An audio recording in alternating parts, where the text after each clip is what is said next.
So, I'm giving you real therapist tease here.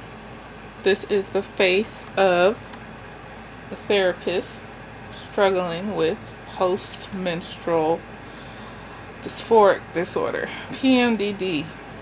I woke up extremely depressed and overwhelmed and tired as a mug. Made me look up some of the stuff that is making me feel this way. It's saying that a surplus of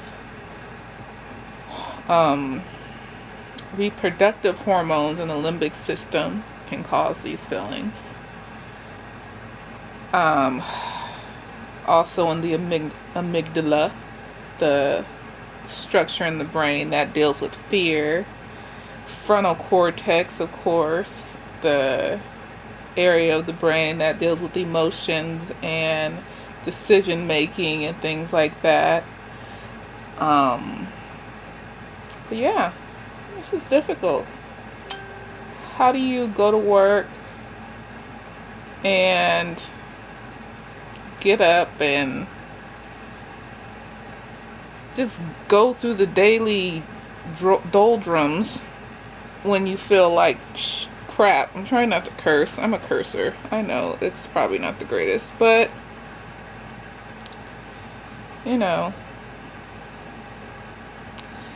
when I wake up like this, usually I will have it for about a week out of the month. So a week out of the month, I know I'm going to be extremely depressed and irritable and anxious and things like that. The article I found, it was on Neurogal, Neurogal, Neurogal.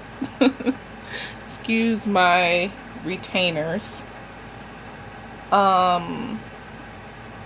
Yeah, but it's basically saying it's not really depression, it's the activation of certain structures in the brain, the amygdala, the frontal cortex. It's not exactly the frontal cortex. What is it? The frontal something. The frontocingulate cortex, a deep structure in the front of the brain, highly involved in emotional processing. So, saying it's not like the normal depression, the serotonin, the depletion of the serotonin and things like that. It's more so the actual structures in the brain that are causing this issue. So what do I do? What do I do when I feel this way? Well, when I get up in the morning, I try to make sure that I get up early enough to be able to just lay here and prepare myself for the day. I'm not no fancy wancy. I don't do a meditation. I just lay here for at least an hour. So if I get up at 6, I'll lay here for usually I don't start work until like 9, so I'll lay here for 2 hours. It gives me enough time to brace myself for the day. During the day, as I'm working, therapy is cool. I like therapy. The only part that gets me irritable is the anticipation of driving in traffic, waiting for my clients, because I give therapy in school, so sometimes clients are at lunch and things like that, so I have to wait sometimes. I make sure I try to eat a decent breakfast, so that helps. And then when I do face frustrations during the day, I try to utilize like the counting to 3, counting to 10 mantras, or I just think of like, okay, this is not going to last that long. I guess that's a mantra too. Like, I would just remind myself, this is going to end soon. Whatever this frustration is going to end soon. So I try to stay mindful of the fact that this frustration is not necessarily something that will last forever. This is what's in the present moment. Once I get through this frustration, I can look forward to, whatever I do when I go home. So when I get home, I try to be as relaxed as possible. I'm a cartoon person. cartoons take me out of reality. So I'll sit and watch cartoons, read a book. I love Stephen King. I don't know if you saw my other videos, but I have a bookcase full of books, plus books on my nightstand and books on my bed. It's probably a problem, but whatever. It's gonna be a problem because I like books. They make me comfortable. But yeah, this is a therapist going through her own stuff, dealing with PMDD, feeling depressed, not feeling that great. So it says in this article that it affects 2 to 8% of women during their reproductive years. And premenstrual syndrome, that's another term for PMDD, thought to be, oh no it's not, it's premenstrual syndrome is thought to be less severe form of PMDD, is reported to affect 30 to 40% of women during their reproductive years. So they give names based off of where you are on the spectrum. Either you have premenstrual syndrome or premenstrual dysphoric disorder. Oh no, it feels intense and difficult to work around. So I'm going to say it's more than PMS for me. But at the same time, I still gotta do stuff. I still gotta get up. I have paperwork I have to do, which I'm dreading. I don't want to.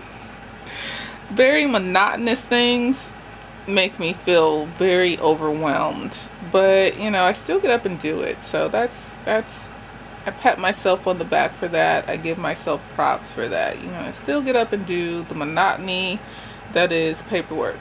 I'm looking at the screen thing to make sure I don't look too crazy, because I did just wake up. I don't even know if I'm going to post this. Are you supposed to post stuff like this as a therapist? Like showing people how that we're human beings too?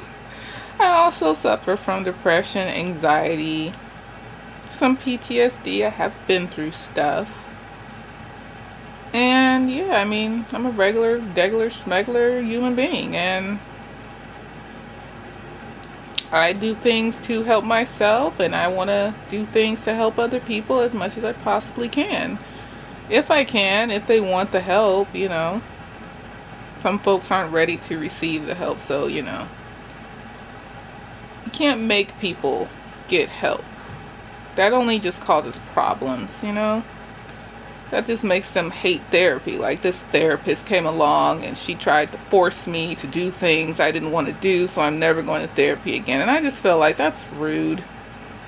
That's so rude as a therapist to force somebody to try to go through therapy. And it's unethical, of course. When you're licensed, there's these ethical standards you have to go by, and it's not ethical to try to keep somebody in therapy who either doesn't need it or doesn't want it. So, it's triggering too. It's re-traumatizing if they come in based off of trauma, or it could just traumatize them, period, and make them never want to go to therapy. Like that, they never had trauma before in their life, and then, here comes this therapist traumatizing them. So, yeah, this is me.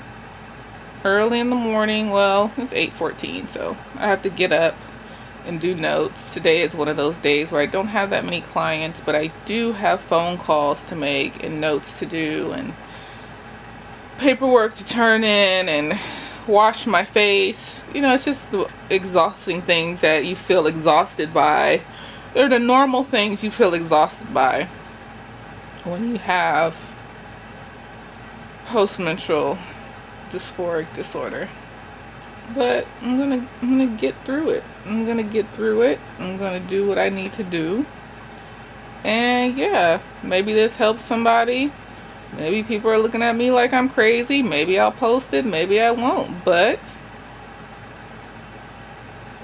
yeah. So like I said, let's go through just some of the things I do. Stay mindful. Realize that the negativity is in the moment and it'll pass. Mantras. Make sure you do something relaxing when you get home from work, because as women, especially as black women, I was reading these articles. It's what my next video is going to be about, how a lot of folks don't feel that we feel pain. The doctors don't feel like we feel pain. You know, society in general doesn't feel like black women feel pain. We go through depression. I mean, a strong black woman, that whole thing that, you know, we put on ourselves and that society puts on us. So it's like doubling down on not expressing our emotions. But you know what? I think that it's better to express how you feel than to be afraid of how you feel. It's stronger to express what you're going through than it is to be afraid of it. Don't be afraid of how you feel. Be brave. Acknowledge your pain and work through it. Don't hide it. It just grows. It just grows and grows, and then it comes out in ways that you can't control because your body's made to expel things. So that's why you see lashing out and self-harming and all these other things, because the pain just grows. Your brain just gets more messed up physically, and it just makes things worse. So peace.